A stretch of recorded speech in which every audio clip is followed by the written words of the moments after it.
KYC ची प्रक्रिया सुरू झालेली आहे। बऱ्याच साऱ्या लाभार्थ्यांची केवायसीच्या यादीमध्ये नाव आलेले आहे, परंतु त्यांना अद्याप ही केवायसी करता येत नाही। केवायसी करत असताना त्यांचं अकाउंट सिलेक्ट होत नाही किंवा ते ऑप्शन पुढे जात नाही, असे बऱ्याच मोठ्या प्रमाणात विचारणा केली जाते। आणि हाच एरर नेमका काय, याचबरोबर 2 लाखापेक्षा जास्त कर्ज असलेल्याची केवायसी याच्या संदर्भात देखील विचारणा केली जाते आणि हे देखील आज आपण या व्हिडिओच्या माध्यमातून पाहण्याचा प्रयत्न करत आहोत। मित्रांनो, या FLRHच्या पोर्टलवरती केवायसी साठी आल्यानंतर आपले सरकार लॉग इन मधून आल्यानंतर शेतकऱ्याचा विशिष्ट क्रमांक टाकून सर्च केल्यानंतर त्या शेतकऱ्याची संपूर्ण माहिती या ठिकाणी दाखवली जाते। परंतु माहिती दाखवल्यानंतर ज्यावेळेस त्या शेतकऱ्याचं अकाउंट याच्यामध्ये एंटर करून सर्च केल्यानंतर ती केवायसी करण्यासाठी सिलेक्ट केला जात असताना जो काही विशिष्ट क्रमांक आहे त्याच्या बाजूचा बॉक्स हा टिक होत नाही किंवा तो टिक झाल्यानंतर पुढे त्याच्यातून कुठली ऑप्शन दाखवत नाही।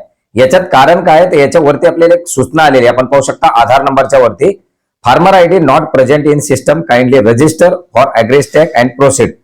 या ठिकाणी तुमचा फार्मर आयडीचा जो बॉक्स आहे तो रिकामा दाखवला जातोय, अर्थात तुमचा फार्मर आयडी या विशिष्ट क्रमांकासोबत जोडलेला नाही आणि फार्मर आयडी असल्याशिवाय शेतकऱ्याला कर्जमाफीचा लाभ मिळणार नाही, अर्थात ॲग्रीस्टॅक फार्मर आयडी बंधनकारक आहे। आता बरेच जण म्हणतात माझ्याकडे फार्मर आयडी आहे परंतु या ठिकाणी जोडलेलं नाही। बऱ्याच जणांचे फार्मर आयडी हे अपुऱ्या स्वरूपात बनलेले आहेत, ते व्हेरीफाय झालेले नाहीत, त्याच्यामध्ये मोबाईल नंबर लिंक नाहीत, शेतकऱ्यांना त्या फार्मर आयडी मध्ये लॉग इन करता येत नाही। अशा परिस्थितीमध्ये आपला फार्मर आयडी एक वेळेस लॉग इन करून चेक करा। ॲग्रीस्टॅकच्या पोर्टलवरती आपला जो मोबाईल नंबर दिलेला आहे तो मोबाईल नंबर, पासवर्ड नसेल तर पासवर्ड सेट करून आपल्याला लॉग इन करून चेक करायचे। आपला जर फार्मर आयडी व्यवस्थित असेल तर आपल्याला हा फार्मर आयडी ताबडतोब बँकेत द्यायचा आहे। आता हा बँकेच्या लॉग इन मधून फार्मर आयडी ताबडतोब जोडला जाईल आणि ज्या वेळी हा फार्मर आयडी जोडला जाईल त्यावेळेस ताबडतोब त्या शेतकऱ्याला आपली केवायसी करता येणार आहे। आता फार्मर आयडी नसेल तर शेतकरी कर्जमाफीपासून वंचित राहणार आहे का, तर नाही।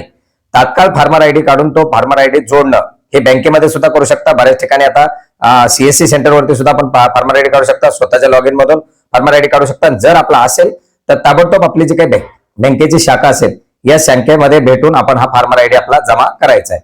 मित्रांनो, हा फार्मर आयडी अपडेट झाल्यानंतर पुन्हा आपल्याला या कर्जाचं सिलेक्शन करणं किंवा ज्या काही पुढचे ऑप्शन आहेत त्या ऑप्शन करता येणार आहेत। याच्यानंतर पुढे आपण जर समजा एखाद्या शेतकऱ्याचं टाकलं ज्या शेतकऱ्याची 2 लाखापेक्षा जास्त कर्ज येतं त्या शेतकऱ्याची स्थिती आपण या ठिकाणी पाहू शकता। कर्जाची रक्कम आहे 3,92,508, ही केवायसी करण्यासाठी आलेली। आता याच्यामध्ये काय की तुम्हाला बँकेमध्ये जी काही OTS ची रक्कम असेल त्या OTS च्या रक्कमसाठी कन्सर्न द्यावा लागेल। ते OTS साठी तुमचा फॉर्म घेतील